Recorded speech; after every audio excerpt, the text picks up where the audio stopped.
Thank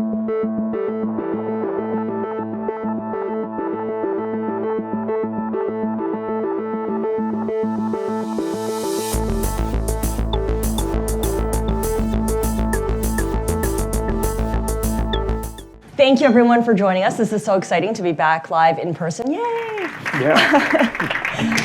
It is certainly the season to be back in person. You have Davos, you have Cornell Tech at Bloomberg, so we're on the same par. Scott Belsky, thank you for joining us, Chief Product Officer at Adobe, also Executive Vice President of Creative Cloud at Adobe. Scott is also a fellow alum of Cornell undergrad. You were class of 2002? Yeah. Studying that's right. econ and design, right? That's right. So your fields of study show you to be both a creative person and an entrepreneur. And I was reading up on your background. After college, you went to go work at Goldman Sachs. So talk about how all these different strands come together. You have design, you have entrepreneurship, and then you have finance.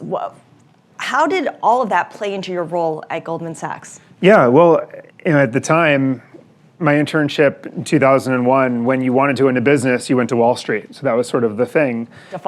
Yeah, and by the way, the highlight of that summer was learning how to use the Bloomberg and coming here and getting snacks. That was literally the highlight of that summer. Everyone said, bring your Goldman bag because you get to fill it up with snacks. So as interns, living on a very small budget, Bloomberg played a very important part of my internship. I'm glad we could help you along.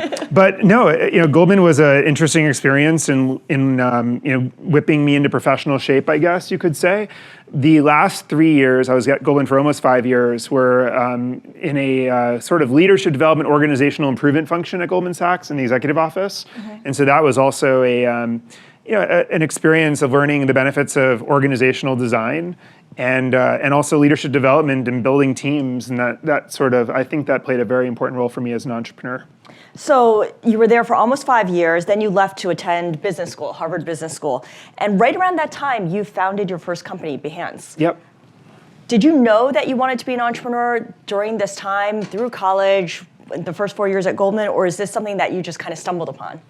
Well, I was always interested in the creative industries, and I always wanted to build something in the creative industries. And whenever I talked to mentors about that, they would advise me that there's no money in the creative industry, so just be prepared, which was discouraging. But I also, I looked at the creative industry, and I realized that everything in our lives that moves us, that compels us to take action, to buy something, to believe in something, is all touched and crafted by a creative person.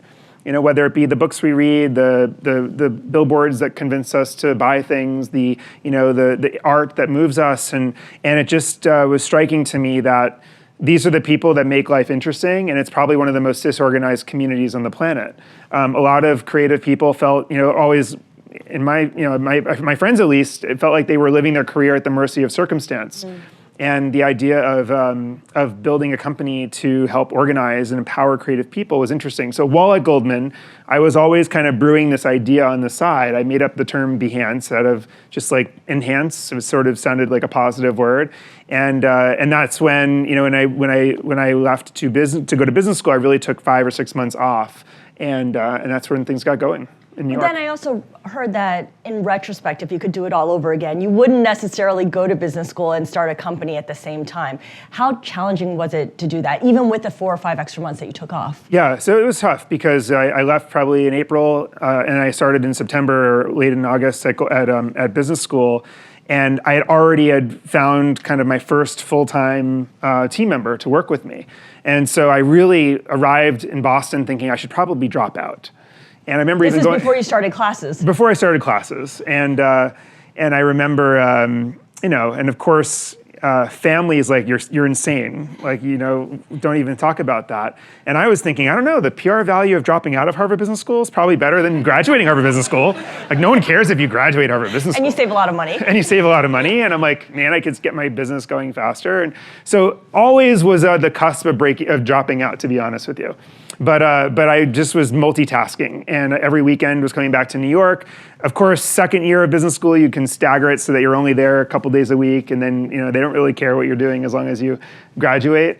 And so I was able to do both simultaneously, which maybe was unwise, but managed to survive. So Behance was based in New York, and you were going to school up in Cambridge. So Yep. you were running around basically for those 3 years. It was a tough couple of years, and I remember like the second half of the first year, I was feeling nauseous all the time, and I got this anti-nausea medication, and I'm in reflection, I'm like, of course I know why, because I was like burning the candle on both ends, but I was just determined to try to figure it out.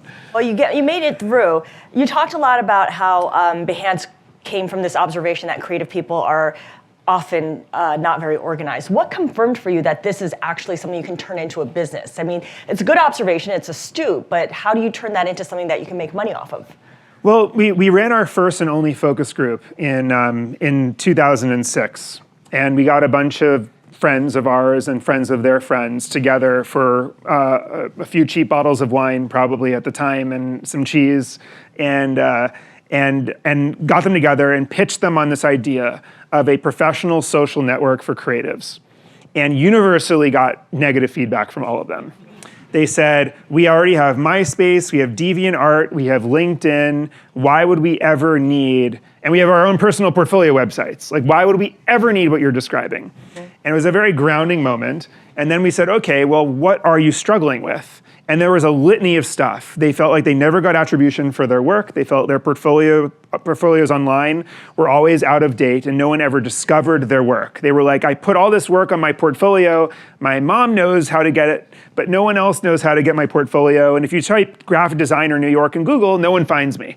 So like there was this huge problem of no attribution for the work they were doing and no discovery of their work, and career at circumstance. And so we took from that it was one of those ultimate customers don't necessarily know what they need. And we said, okay, they need a professional social network that is geared around the portfolio, that breaks their portfolio down into projects that live and are searchable and indexed on their own. Mm-hmm. And so that was kind of the insight that got us started.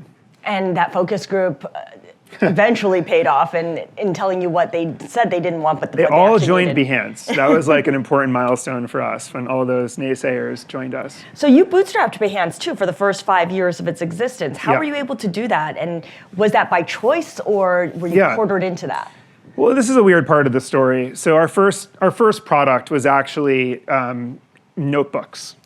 So our physical mission, notebooks. Physical notebooks. Our mission was to organize the creative world, ultimately with Behance, the network, but we had to bootstrap and do something. And so we made our own notebooks that were organized for creative people. And actually those notebooks are called action books, and they're still sold today through a partner. And that was our bootstrapping mechanism. And then second year, we started a conference called the 99% Conference in New York that was all around that Edison quote, genius is 1% inspiration, 99% perspiration. So it was meant to be the anti-TED, sort of like you're not allowed to talk about your ideas, you're only allowed to talk about your execution. And so this conference sold out every year, and it was another mechanism. And so I think we couldn't raise money because we were doing too many things. Like any VC would look at us and say, wait a second. What are you? You make notebooks, you have a conference, and you're a network, no thanks, right? Mm-hmm. And at the same time, it helped us build a brand that, a physical brand, almost like a mission-centric, medium-agnostic company that could pursue our mission in multiple ways. Now, of course, ultimately, we had to kind of reduce focus, outsource to partners, and focus on the network. But really, for the first 5 years, we were kind of around break even, and then we decided to, it was when my team came to me and said, we can't hire the people we want to hire. Scott, you're like depriving us of our progress. That was the day where I was like, okay, we got to go out and raise a round of financing. Okay, so you stopped making your own notebooks as well. Yes. As the founder, or as any founder, one of your key jobs is really to keep a team together while you figure these things out, such as that, especially through what some people might say that are the messy middle years, because the beginning is inspired. You have an idea, you pursue it, and everyone's going along with this mission. Of course, anyone knows that all this is a cycle. There are ups, there are downs. How do you not lose people during the down parts? How do you make sure that the rest of the team is inspired to keep through that down cycle and to take you back up again? Well, this is a personal passion of mine, the messy middle. I find that we love talking about the starts and finishes of everything, but it's these middle kind of periods where you're constantly enduring the lows and optimizing the highs. And I think that when it comes to enduring the lows, it's all about hacking the reward system that all of us are born with. I mean, we're all born with this short-term reward system where we're constantly getting the gratification of a parent or a teacher. And it was actually Fred Wilson at one of our first 99% conferences in New York who said the two greatest addictions in life are heroin and a weekly salary. And he was talking to a group of entrepreneurs being like, you're going to have to unplug from something you're all kind of addicted to. And the salary to me was like it was the sustenance of the week by week, the short-term reward that makes us feel like we're making enough progress to stick with it. And so when you lose those things, you have to, I don't think it's ideal, or it's too ideal. It's not realistic to say that the long-term vision of what you might achieve in 5 years is enough to keep you going. And so what are the hacks, right? I mean, we did all kinds of fun hacks as a team, 5 years bootstrapping. We would make little bets of when certain things would happen and what people would have to do. I've been a lifelong vegetarian, and I was told I had to eat chicken off of one particular engineer's fork at Christmas if we made a certain milestone at a certain time period. Did you? I did have to deliver on that. Another one, which was a fun one, was we would always type in Behance into Google in the early years of 2006, 2007, and of course Google was like, do you mean enhance? Do you mean enhance? Do you mean enhance? We were always a mistake in Google's eyes. Or maybe even Beyonce, for that matter. Well, right. So you're stealing my punchline here. Sorry. But no, like we actually achieved in late 2007, one day, Behance was a legitimate result. It was like a celebratory moment in a company that was making no money, that really no one ever heard of and barely people could pronounce, but yet it was a milestone that kept us going. And then early 2008, Beyonce blows up. We're a mistake again. Oh. For a period of time. Do you mean Beyonce? But such a bummer. It was one of those examples. These are all the fun hacks you have to do to endure the lows. Absolutely. Now you ran Behance, not Beyonce, through the great financial crisis. I bring this up because obviously we're in a slowing economy right now. People expect some kind of recession later this year, maybe 2024. What advice would you give to folks who are listening about how to manage a startup, how to push forward with a startup in a downturn, in possibly a recession? Yeah. Well, those years were hard. I remember meetings with this woman, Brittany, who I worked with on operations, who, it was always like, how many weeks are we away from not making payroll? And it was hard to parallel process like the survival of the business with like ingenuity and shipping. I look back and I think a few things were really important to us. Number one was people were all there for the right reason. We didn't really hire people who were kind of hot shots looking for stock that's going to be like super valuable in a near term. And all the people were there because they were interested in the problem we were trying to solve. They all had some form of creative passion or partner or friend that gave them some insight into this problem. And I came out of that believing that one of the greatest competitive advantages of a startup is simply sticking together long enough to figure it out. And so if you can weave a culture that gets people to love working together and the problem they're solving enough to almost forget the time that's passing and the perils of the headlines that are distracting us every day, making us think that it's like Armageddon, then you actually might stick together long enough to find, to get it right the third time, the fourth time. I mean, that's the thing. You look at 5 years of bootstrapping, 2 years as a venture-backed company, but there were a couple lost years there. There were moments where we really didn't think this was going to work. There were many moments where me as a founder, I was always playing the contingency plan in my head. Like, how am I going to make sure that these people have jobs? How many people were in the company at the time? In those, it was anywhere probably between 12 to 30, like during that time frame, and it was always, it was always in that. But it was the people. What I remember from those years is really working with people that I respected. Mm-hmm, mm-hmm. So you're creating milestones and achieving those milestones and keeping everyone on the same page when it comes to achieving that, and maybe seeing you take a bite of someone's chicken. It could be that easy. Okay. 6 years after starting Behance, you sold it to Adobe.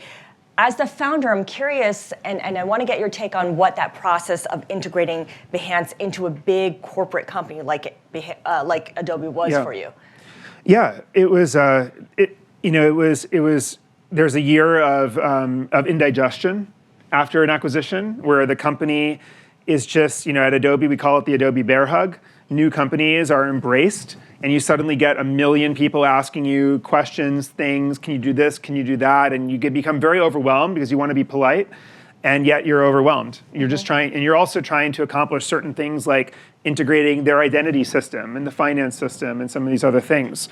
So the first year is really about indigestion, and then the second year is about finding a few things that really move the needle.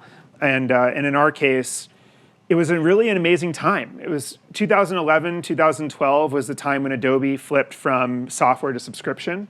The company literally changed overnight. I think the rest of Wall Street was kind of watching, eating popcorn, wondering what was going to happen here, because the revenues were about to drop off a cliff, but it was about to become recurring as well. And so it was a combination of things where Wall Street could have seen it one way or another. Fortunately, it was an amazing moment for the business, because the top of funnel, all these people who used to want to use our products but couldn't afford them, could suddenly come in and start using them. But the company didn't really have the DNA around retention and engagement. And we had a community of millions of creatives that we knew what tools they were using, what they were working on, who they were working with, and those could be like signals and means for engagement in a community for Creative Cloud. And so it was a great opportunity for our team, because not only could we continue to grow Behance from then a couple million to now like almost 40 million probably members, but also take a lot of these tactics and playbooks for the rest of the Creative Cloud business. So it sounds like you had a lot of input that you could contribute to Adobe, the company, that perhaps maybe other companies that get acquired don't necessarily have that insight into. I think that's right. But when you are acquiring companies, now I've been on the other side a number of times, you want to look at the things that you can learn from the company you bring in. And I have to say, some companies have the tendency when you come in to say, okay, forget what you knew before. You're going to do it the Google way or the this way or the that way. Adobe's kind of the opposite. We've always grown from foreign DNA. Photoshop was an acquisition. Few people realized that. It was a very small product at the time. A lot of the people that are leaders of the business today all came in through acquisition. So we have that in our culture. We kind of grow through what comes into the company. So does Adobe have a standard integration process, or is each acquisition case by case? I like what you said about how the fact that Adobe has grown from these serial acquisitions. So it sounds like they're very comfortable with absorbing new young companies that come in. Yeah, and I have to say at first that it's never natural. Like an acquisition is not natural. And in fact, people use the term unicorns for these. Well, I don't know what it means these days, but I actually think one of the real unicorns is acquisitions that really work, because a lot of things have to go right. But the principles are really around both learning from one another, both valuing what each other's best at, and really great communication. Because with those three things happening, the synergy starts to take shape. Did you think that you're going to stay at Adobe after you were bought out? I didn't think I'd be here that long, so I was here for three years at Adobe, and I said, okay. At that point, it had been almost 10 years since my founding days of Behance, and I said, okay, that's got to be time for something new, almost on principle. And I made a career mistake, which is you listen to what everyone's telling you should do, more so than your own intuition. What everyone was telling me I should do was be an investor. I had done a lot of seed investing. I'd worked with a number of founders in different companies, and product and design sensibility was something that founders wanted. And so therefore, the assumption that I should then be in venture capital, which is really a finance discipline, and I went running from Goldman Sachs. So it was weird that I was suddenly coming back to finance, but it just got into my head, and so I said, okay, I should be a VC. And so that's what got me to leave and become a general partner at Benchmark. And I thought that was kind of like the next 10 to 20 years of my life. You go from operator to investor. Correct, right. And what was that like, that transition back to finance? I mean, aside from reliving some Goldman Sachs days. Yeah, well, listen, what I loved the partnership, and the people were so brilliant. I was learning so much from them, but I also realized very quickly that I felt like I had hung my my spurs. Hanging your shingles is a good thing. Hanging your spurs too early, maybe not. I felt like I was. You were tired. I was not doing. Yeah, I felt like I had almost stopped doing what I loved doing and what I was best at. And then I started listening to all this depressing Johnny Cash music, and then I realized, like, what am I doing? You did stick it out for a number of years. So I stuck with. Well, actually, I left as a general partner like 6 months later. Oh, okay. I stayed as a venture partner for a few years. That's correct. But I knew almost 2 weeks in that I was like, something doesn't feel right here. Like, this is not my jam. And I said, okay, but you have all these amazing people to learn from. What an honor! What a privilege! Like, absorb it. Like, make it work. And that's also, my partners were saying, hey, it takes years to sometimes get the feel for this. But I missed building, and so I knew that pretty quickly. And then became a venture partner, which allowed me to start to tinker again. And then one night have a dinner with Shantanu in New York when he was visiting. And that was just by accident, or were you planning to maybe plot your way back to Adobe? Yeah, no, I was not planning on that. And it was like, almost 6 years ago, I sat down with Shantanu and I figured, listen, I don't work for Adobe anymore. I might as well tell them exactly what I think would make the company so much better. If you could bring engineering and product and design together, if you could, have a stronger strategy to bring the cloud to the cloud, like with cloud documents. Maybe Photoshop could be on web someday. This brainstorm. And he kind of called my bluff on it and said, why don't you come and do it? If you're so into it, you build it. Right, exactly. So you went back to Adobe to oversee product once again. What was that like, that transition back and away from VC? Because you, by the way, you also are an angel investor, so you kept that part up too. I did, yeah. So I told Shantanu that I was excited to stay, integrated in the ecosystem. I felt like actually one of the things I could help Adobe with the most was making sure that we were connected to new technologies and new companies, whether it's for M&A or investment or just learning. And so I've tried to keep that up. But coming back was a thrill. All these products that used to be products that were peers of mine, Photoshop and Illustrator and the video products, and were suddenly all in my organization. And I could really craft an organization I was proud of that brought the product design engineering parts together. And eventually I took on the underlying content platform and search sides of the business as well to really deliver on some of these ideas the team had. And it's really been fun.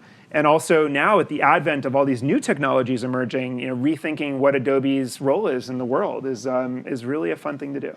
So you mentioned Adobe was basically built through lots of little acquisitions. Could you give us an overview of the kinds of products and services that Adobe offers now, and what part of that you oversee as Chief Product Officer? Sure. So Adobe has really, you can think of it as 3 clouds, if you will, or major offerings. One is on the digital experience side. So it's how companies deliver integrated digital experiences across the emails and the texts that you get, and what your hotel check-in experience is, and then what's on your television when you get to your hotel room. Like, all these things can connect. And that business has technology that enables some of the biggest companies in the world to deliver these integrated experiences. There's Document Cloud, which of course is the PDF franchise and Acrobat and all of the verbs, if you will, that you need to do with a PDF: sign, merge, change, edit, convert, whatever.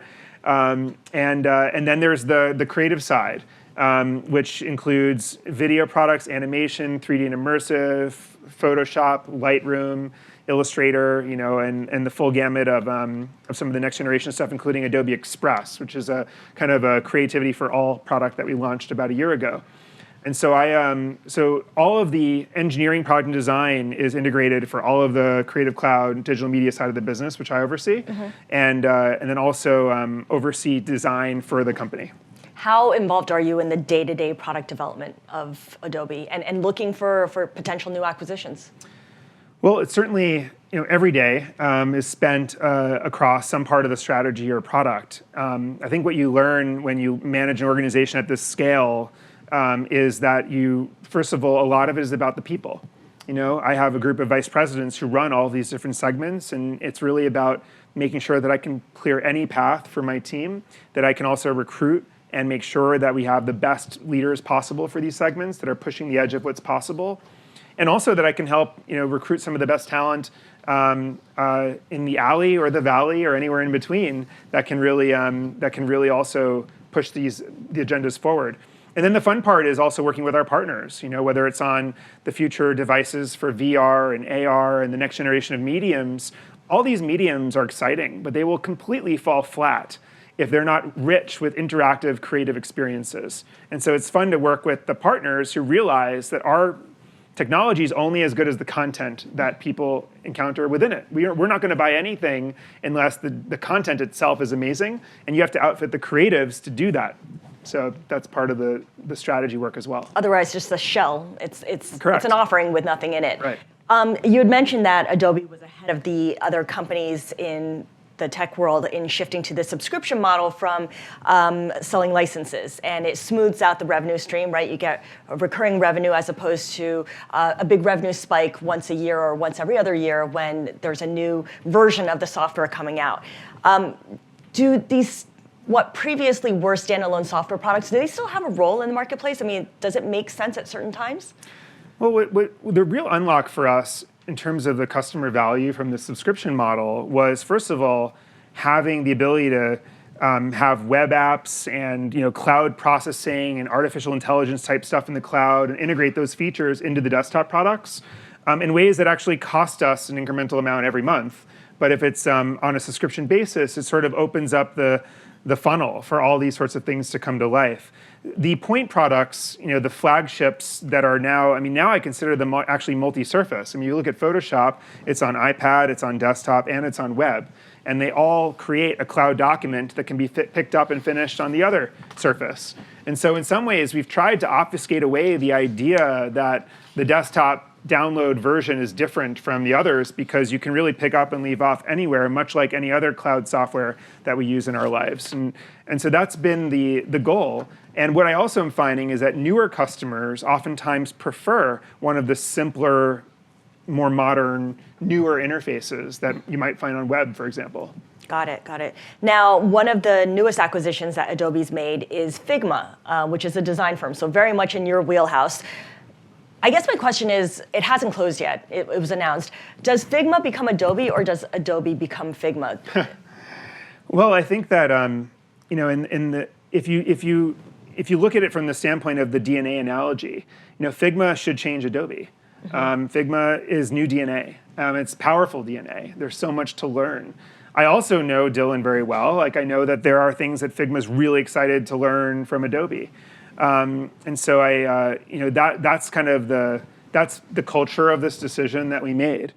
And it's also exciting to think about. We don't really have products that reach developers. We have products that are used by designers, but Figma, over 50% of their users are developers, are copywriters, are product managers, are executives. And so this vision of making creativity more inclusive, if every company is competing around design and content to allow everyone else to start to jump in and be a stakeholder of it, which is what Figma's technology does uniquely well, to us is that's a major turning point for us. So how do you decide whether it lives on as Figma on its own, keeping the brand, versus just getting absorbed into Adobe? Yeah, in that sense, Figma is an amazing product and brand, and we just want to make sure that we protect the integrity of it and enrich it. But what we also want to do is unleash some of the synergy value. We've talked to our customers now a lot since the news, and we have this long list of things. They're like, oh my God, it would be so much easier if when I did this in this product, and then I had to go to this in this product, could I just do this as opposed to this long friction-filled workflow? And so those sorts of things are high on our list to show the value of this to customers. Now, in new filings, one of my colleagues, Brody Ford of Bloomberg News, pointed out that it came out that Figma tried and failed to get an offer from Microsoft, which is kind of like a frenemy of Adobe, before agreeing to Adobe's offer. What does that tell you?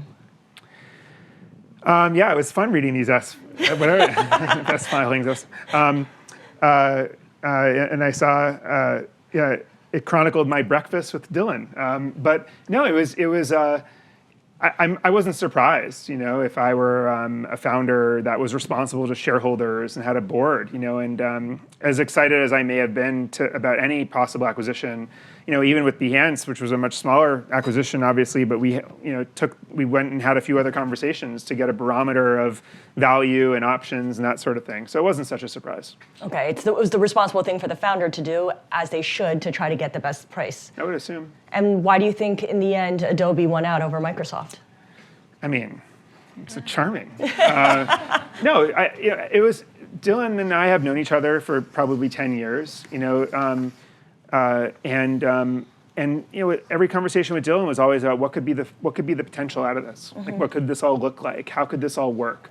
And I think that when we realized our values and like the shared vision was there, then the timing was right. I think it took a few conversations to get there over the years. Okay. What will make the Figma acquisition a success, given that you have founded a company that was successfully incorporated into Adobe while still keeping its own individual brand? How do you pass that along to Dylan? Yeah, well, I think that Figma is an amazing business, an amazing brand. Like, Dylan needs to operate it independently. He needs to make sure that it's all about like over-delivering to employees and to customers, right? So everyone goes in with expectations, and everyone's always afraid when there's change. And in my experience, you have to really make a list of the things that are really important to employees and really important to customers, and just make sure that you meet or exceed all of them, especially the ones that are most important. And if you don't have your eye on what those things are, it's actually easy to make mistakes. And so it's and one of the things that's great about Dylan is he was very clear on the certain things that he felt, whether it was the way the company operated or his brand, that he wanted to make sure were always protected and fortified, and we really respected that in him. I know that one of the things you're often asked to speak on a lot is artificial intelligence, so I want to get to that as well. And one of your themes is that creativity is the new productivity. We know that for years people have gotten ahead by doing something better, faster, more efficiently, and in some cases producing widgets, or in other cases producing news reports, speaking of myself. The fear narrative is that machine learning and AI will make even repetitive tasks or iterative tasks more effective if handed over to a machine. Humans would not be able to compete anymore. Is this an irrational fear, or is there some truth to this? No, this is like a topic that I feel like it's a daily topic at this point, and almost every few weeks it feels like the whole space changes materially, both in technology and in policy and in sentiment. So it's just an amazing moment right now. There's just like this Cambrian explosion of possibility with this technology. A few strong assertions that I do have, though. Number one is that the level of creative confidence in all of us is going to go up materially. If you think about it, like our peak creative confidence for most of us is kindergarten. When you're drawing and you're like proudly showing whatever drawing you made to whoever is watching, and they nod affectionately, and you feel so confident of what you're capable with until a few years later when people are like, why'd you go outside the lines? Or, and suddenly you realize that there's critics, and some people have skills and some people don't, and then creative confidence goes down. And so it's really exciting to see technology that in some ways rises the tide of creative confidence for everyone. And I think that that's net a good thing, because I think we all have creativity and the desire to express ourselves, and we struggle to do so, and it's going to be great for humanity. Part one. Okay. Part two is that we need to make sure that this technology can not only meet the needs but also serve creative professionals' careers. And if you talk to creative professionals in their workflow, one thing you learn is that it's all about time. It's about how many explorations or possibilities they can explore within a given time frame to pick the 3 best ones for their client to consider. And some very successful creative professionals hire lots of interns and people that work for them whose job is to explore more possibilities and take it to their boss and say, here's more, and then the boss picks a few, and then they develop those 3 for the client. And so in some ways, AI is becoming that scalable idea caster. It's proposing to you many things, some of which might become mistakes of the eye for you as the creative, that end up becoming interesting. And it's always that edge that becomes the center, that becomes the breakthrough. And so creative professionals are excited about the idea of seeing like all these possibilities, and when you're working on something, seeing a thumbnail of what you might want to be trying to accomplish 10 steps from now and clicking it and skipping a bunch of steps, because that also saves you time. So when we look at the professional, we need to integrate this technology into their tools, which is why I think that and obviously I'm biased, but I think that the relevance of products like Photoshop and Premiere Pro and others are ever more important if this technology is integrated into those products. And the last part I would just say is that all of us are on a spectrum of outcome-oriented or process-oriented as creators. Outcome-oriented creatives, like if you're writing a blog post and you just need an image of a robot doctor in a white medical robe or whatever, that generative AI can spit that out to you. Mm-hmm. And if you're outcome-oriented, you don't care if it's to the left or to the right. You don't care if the robot has metallic or blue or whatever. You're fine with whatever. A lot of our customers, though, are process-oriented. They want that robot to be looking a certain way. They want it to be to the left. They want it to be this proportion. And so I don't think that for those customers, they'll always, that work will always stand out, and they'll always want the capability to achieve it. Okay, so if I'm hearing you correctly, it sounds like AI helps you cast a wider net. It does. But humans are still doing the curating and the picking and the choosing. That's right. And also, I think that using human judgment to do so. Yes, and as the technology gets better for any sport, for example, and the stars on the tennis court now are way better than they were 30 years ago, I think that similarly, creative pros will rise to the occasion with this new technology. It's almost like equipment. Mm-hmm. It will bring the game to another level, but it won't. I don't think it will put them out of business. In essence, I actually think it will be more. The creative work that comes out of process-oriented tools will even be more distinguished. Are artists worried about that AI-generated artwork, the robot doctor in the white medical gown? I mean, do they have reason to be fearful that will just become, while it might be the lowest common denominator, will kind of take over all future robot doctors that someone wants to look at? Yeah, I think that there are a lot of legitimate concerns. I think people are asking questions around, has my content been trained on for these other models? I think there's questions around how am I compensated? So one of the things we're exploring right now is, should you be able to generate an image in the style of a specific person? Like, can you just use an illustrator's name and have work done in her style without her compensation or not? And I think there will be some players that are ethical in the space that say no, and actually we're going to have a compensation tool so you can compensate someone for the use of their style. And I think there will be some players who are like, it's a free-for-all. Where are we in that process, do you think, of thinking through some of these questions? Second inning, fourth inning? Yeah, no, it's a great question. I think we're really, really early. I think we're just starting to talk about them. People are just starting to be awoken to them. But it's a powerful technology that we need to, like all technology, find the right way of being stewards of it. You mentioned that AI can kind of go through your files and look through your pictures. There was some anger this month with Adobe potentially training its AI models on whatever images or files I might have in my device or on my PC because it's by default. Have you considered maybe turning off this by default? Yeah, no, it's a great question. I woke up one morning and there was an artist saying, "Oh my gosh, look at Adobe's policy. There's this new term that says that all of my work, everything in the cloud, can be used to train generative AI." Mm-hmm. So obviously, quickly scrambling, what is this? So it turns out this is something that has been in the terms of service for 10 years, more than 10 years, that allows us to look at the way a customer uses the tool for feature improvement and analytics. And of course it says we use artificial intelligence to interpret analytics and make feature improvements. We have never, ever used anything in our storage to train a generative AI model, never once. And so it was very frustrating to see this interpretation of this that's been there for 10 plus years and the accusation that it's suddenly new. However, it was also a wake-up call. It's like, wow, we have to be very explicit now about these things. This used to be like, of course, a product asks if you can, if we can learn from how you use it to make it better for all customers. Like most customers are fine with that, but it's a new world. And so we are rolling out a new sort of evolution of this policy that is more specific about what are you doing for analytics and feature improvement. Mm-hmm. And if we ever allow people to opt in for generative AI specifically, we need to call that out and explain how we're using it. So the boilerplate has to change Exactly. to reflect the new technology. That's right. I want to also touch upon your angel investing, because even though you left Benchmark, you no longer do venture investing for an outside company like that. You are an angel investor. You've made over 150 angel investments. Is that right? Probably, yeah. What's the number one thing you look for in the companies and the founders that you do invest in? Is it by idea or is it by founder? Yeah, no, I think it's sometimes a little bit of both. But I mean, I'm a product and design obsessive, so I love. You gravitate to that I do. area? Okay. Yeah, and how do you solve something at the interface?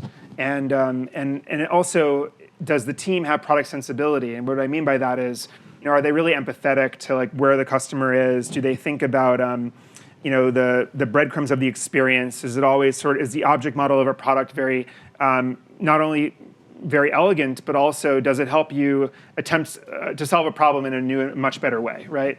And that can be across any industry. And it's also, it keeps me on my toes. When you see how new founders are building their companies, the tools that they're using, the hiring practices, the technologies that they're playing with, it's important for someone, especially if you're working in a big company, to stay fresh. Right. What's the number one thing that you've learned from these founders that you can then incorporate into what you're doing at Adobe? Well, I think it's always about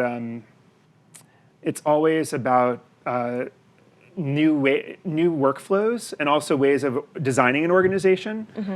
There's one thing I've admired about a number of startups lately is how they kind of are collapsing the functions of an organization. So instead of having product management and then design and then engineering, they start to collapse it a little bit, where they'll hire a designer who also serves as a product manager, or they'll have different ways of engineers and designers iterating together that I haven't seen before in where I work. So it's really about practices, and it's also it's about new technologies they're using to just become more productive.